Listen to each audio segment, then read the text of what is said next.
Ladies and gentlemen, welcome back. We are nearing the end of part 2. We are on chapter 10, which is titled Channel Your Energy. So the chapter begins by talking about American tennis player Arthur Ashe, and this is back in the 50s and 60s, and really what he was all about. And he was the winner of 3 singles Grand Slam titles. And really what set him apart and why it was such an extraordinary feat was he was the first ever African American to do it.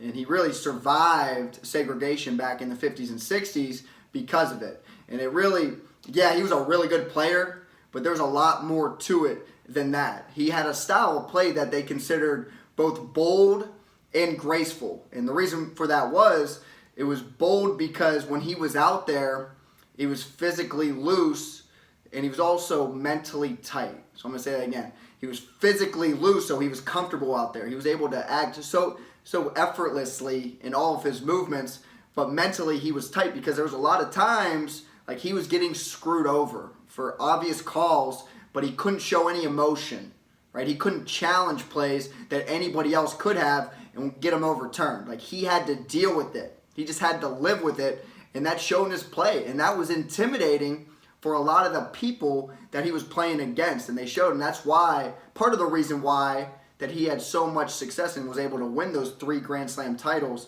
And really, they named an award after him. I'm not sure if you guys are familiar with the ESPY Awards, but they have an award called the Arthur Ashe Courage Award that they award every year to somebody who pretty much followed the footsteps that he did. And just looking over his resume, his body of work, see, it's rightfully deserved to have that distinct honor.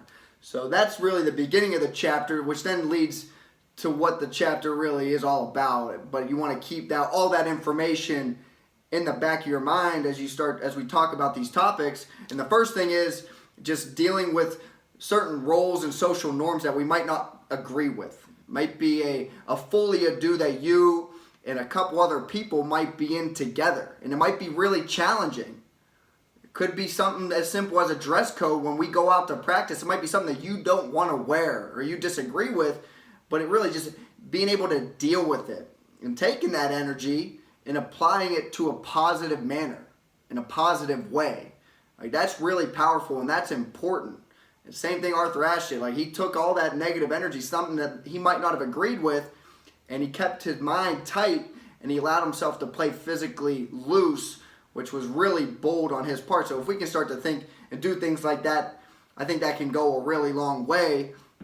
And we need to, like I'm saying, let this power our actions. Again, we're all about actions. We got to let that energy power our actions.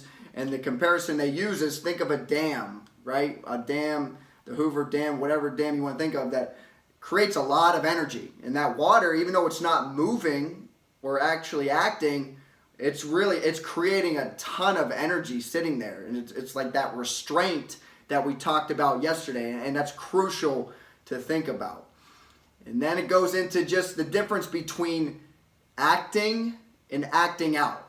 When we act, we're acting right. It's right action. When we're acting out, that's a negative connotation. Way back we were talking about any type of emotion. If it's an emotion that does not progress us, does not move us forward in a positive manner, then it's a bad emotion, it's a bad reaction, and we need to eliminate it. Same thing here. It's like any emotion that we have when we're acting out is not going to positively progress us, so we need to eliminate it altogether. Then it starts talking a little bit about external factors. And now we're getting towards the end of it. Some of the external factors and how they can influence our path, but not the direction. So you think about that. There's a lot of things we were talking about, maybe a social norm or a role that we don't agree with, that we can't necessarily change, but no matter how hard we try. And now that can influence our path a little bit. But the one thing that we can't let it change is our direction.